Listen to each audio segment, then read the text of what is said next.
कृपा hair tonic, आयुर्वेदिक औषधी वनस्पतींचे परिपूर्ण मिश्रण, 100% आयुर्वेदिक. श्री विठ्ठल पंचायतन देवस्थान खानोली सुरंगपाणी इथं विविध धार्मिक कार्यक्रम पार पडले. या कार्यक्रमाला गोवा राज्याचे माजी मुख्यमंत्री लक्ष्मीकांत पार्सेकर यांची उपस्थिती होती. या निमित्त विविध क्षेत्रातील दानशूर व्यक्तिमत्वांचा गौरव करण्यात आला. श्री विठ्ठल पंचायतन देवस्थान खानोली सुरंगपाणी इथं 8 डिसेंबरला दत्त नवकारंभ ते 14 डिसेंबरला दत्त जन्मोत्सव, गुरुचरित्र पठण आणि धार्मिक कार्यक्रम, भजन, नामस्मरण, दशावतारी नाट्यप्रयोग उत्साहात पार पडले.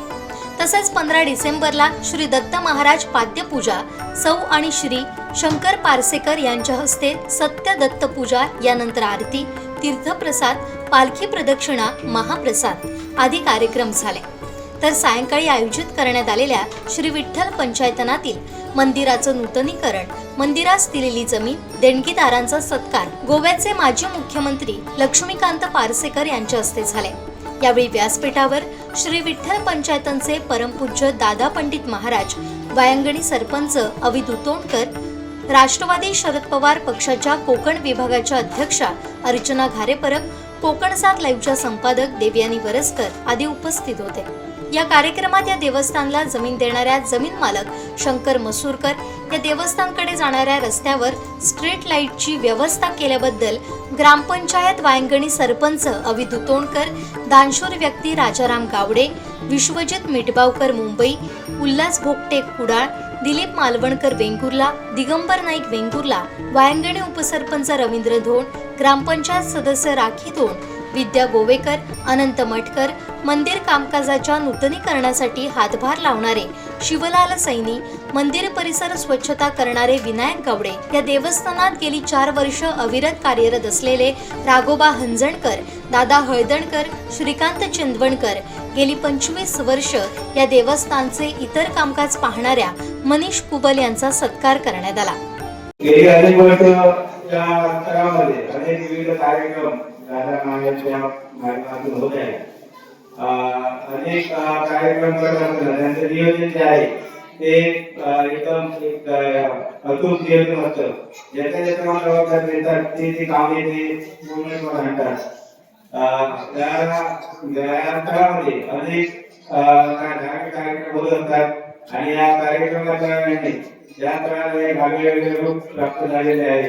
गेली 10 वर्ष सातत्याने दादा महाराज या काळामध्ये अनेक विविध कार्यक्रम करत असतात. नामदेव असतील, भजन असतील, नामस्मरण असतील, त्याप्रमाणे आपली जी कोकणची कला आहे, दशावतार कला, ही देखील ते अविरतपणे ते करत असतात. त्यामुळे इतर काही कलाकारांना एक व्यासपीठ ते नेहमी मिळवून देत असतात. आज माझ्यासारख्या सर्वसामान्य व्यक्तीला आज सरपंच झाल्यानंतर या धार्मिक काळामध्ये जो माझा सत्कार करण्यात आला तो फार मोलाचा आहे. एकच सांगू इच्छिते या निमित्ताने की या दत्तनवरात्रा निमित्त या स्थानामध्ये जे काही उपक्रम राबवलेले आहेत त्याचा जो काही आज समारोप करण्यात येतोय तो या देवस्थानासाठी, या सगळ्या गोष्टींसाठी मदत करण्यास सगळ्यांचा सत्कार करून करण्यात येतो. आपण ज्यावेळेस एखाद्यासाठी गुरु व्यक्त करतो त्यावेळेस निश्चितच आपल्या मनाची किती श्रीमंती आहे ते आपण दाखवून देत असतो. इथे अगदी या देवळाची दररोज स्वच्छता करणाऱ्यांना सुद्धा इथे सत्कार करण्यात आला. त्यातूनच दादांच्या त्यांची विचारप्रणाली किती उच्च आहे ते आपल्याला लक्षात येते. निश्चितच उत्तरोत्तर या दत्त महाराजांच्या कृपेने या देवस्थानचा उत्कर्ष हो आणि अनेक भक्तांना मार्गदर्शन मिळो अशी मी आशा व्यक्त करते. आणि या देवळासाठी, या मंदिरासाठी ज्यांनी योगदान दिलेलं आहे त्यांना मी सदिच्छा व्यक्त करते.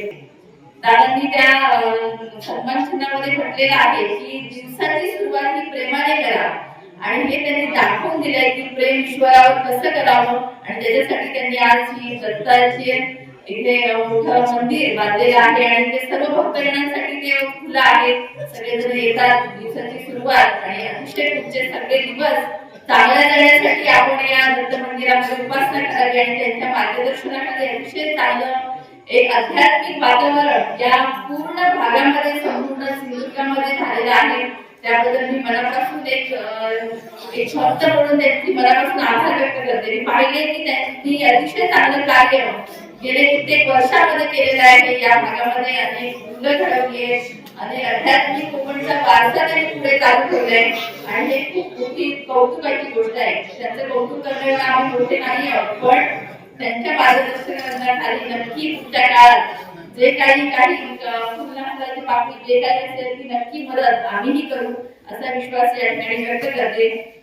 आज मी बघते की भावाभावामध्ये एक हिंसावरून भांडण होतात, जमीन द्यायला बघत नाही कोण, पण अशा वेळेला असे दानशूर व्यक्ती आपल्या भागामध्ये आहेत, आपल्या माइंडेडमध्ये आहेत, त्यांचं खरंच कौतुक आहे.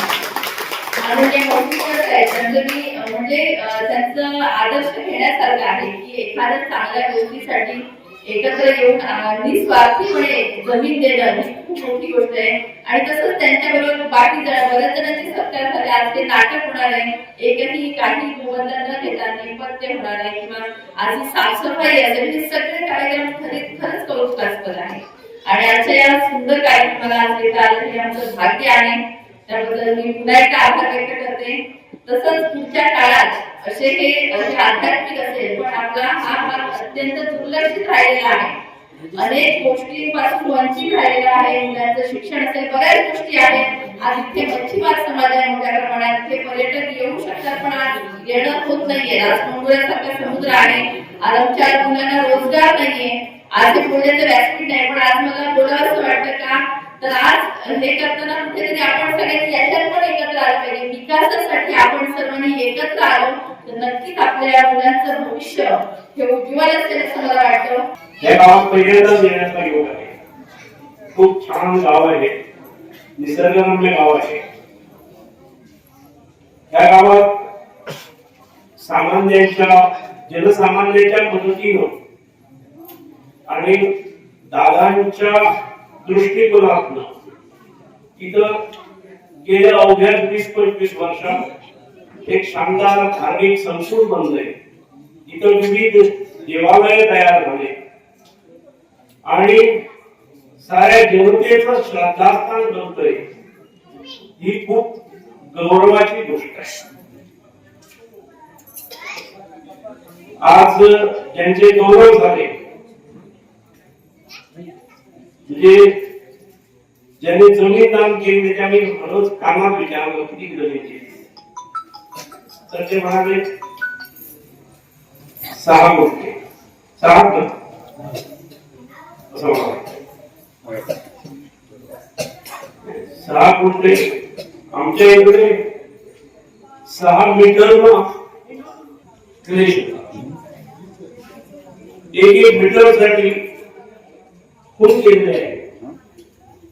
अशा वेळी 6 गुंठे जमीन घेणं आणि मी त्यांना बघितलं त्यामुळे ते फार मला काय धनिक दिसले नाही, पण जी दानत असते ही महत्वाची असते आणि त्यांनी ती आपल्या सर्वांसमोर उत्कृष्टपणे ठेवली आदर्शपणे. अन्य तात्याकडनं जी मदत आली त्या सगळ्यांचा दखल आणि गौरव पण झालेला आहे. आपण ज्या समाजात जन्मतो त्या समाजात आपण काहीतरी देत असतो आणि म्हणून असं सार्वजनिक कामाकरता असं देणं ही आपली जबाबदारी असते, सामाजिक जबाबदारी असते. उद्या मी माझ्या पायावरती उभा राहिलो की तसंच माझ्याचं दातृत्व गुण समाजाकरता दिले पाहिजे आणि तसं झाल्यावरती आपल्या जीवनाचं सार्थक झालं. जीवन किती वर्ष जगलो हे महत्वाचं नाही. आम्ही कधीतरी बोलत असतो, आम्ही चर्चा करत असतो, बोलत असतो, एखाद्या विषयाबद्दल एखाद्या माणसाबद्दल बोलत असतो आणि बोलता बोलता तीच व्यक्ती इकडे येते. आम्ही म्हणतो अरे वा छान, आता तुझीच गोष्ट आम्ही काढली होती, तुझा विचार चांगला होता, तुझा विषय चांगला होता, तुला मध्ये 100 वर्ष आयुष्य असेल. त्याला 100 वर्ष मिळते की 110 मिळते की 90 मिळते की तुला, पण आयुष्य किती वर्ष जगला याच्याही पेक्षा तो आयुष्य कसं जगला हे महत्वाचं. आणि म्हणून असे कार्यक्रम या कार्यक्रमातलं एक आदर्श संपूर्ण उभं राहिले आहे, आकार घेत आहे, अजून वाढणार आहे. असे कार्यक्रम आणि तिकडे काम करणाऱ्या मंडळीचा गौरव होणं सगळ्या समक्ष हे उत्कृष्ट काम दादांच्या कल्पनेतून झाले. इथं सरपंच उपसरपंच पंचमंडळी पण आहे. त्यामुळे ह्या सगळ्यांच्या समक्ष ह्या गोष्टी होत आहेत. खूप गोष्ट चांगली आहे. विठोबाचं मंदिर झालंय, विठोबा रखुमाई पंढरीची विठोबाई यामुळं सगळ्या महाराष्ट्रीयांचा श्रद्धा. केवळ महाराष्ट्रापुरतं ते सीमित नाही. महाराष्ट्र, गोवा, कर्नाटक संपूर्ण देशभरात भाविक लोक इथं जातात. विठोबाला भजन हे कुठल्या तरी समाजाची भक्ती झाली नाही किंवा विठोबाच्या मंदिरानं कुठल्या तरी समाजाचं किंवा धर्माचं लेबल लावून घेतलेलं नाही. किंवा समाजाचा जो बहुजन समाज आहे किंवा जे रंजले गांजलेले आहे, जे गरजवंत आहे, जे कष्टकरी आहे, असे लोक श्रद्धेने या दैवताला मानतात, भजतात आणि त्या सर्वांना हे आदर्शवत आहे. अशा मंदिराची प्रतिकृती किंवा अशा देवाची इकडे स्थापना झाली ही खूप चांगली गोष्ट झाली आणि ह्या परिसराला त्याचा निश्चित फायदा होतो असं मी म्हणेन. एक सांगण्यात आलं, आता टिकवण्यात आलं की इथं सामाजिक उपक्रम पण घेतले जातात. खूप चांगली गोष्ट आहे. मंदिरं ही केवळ धार्मिक कर्मकांडापुरती सीमित राहण्यामध्ये ती सामाजिक गोष्टी करतात. धार्मिक किंवा आध्यात्मिक गोष्टी करतोय असं नाही.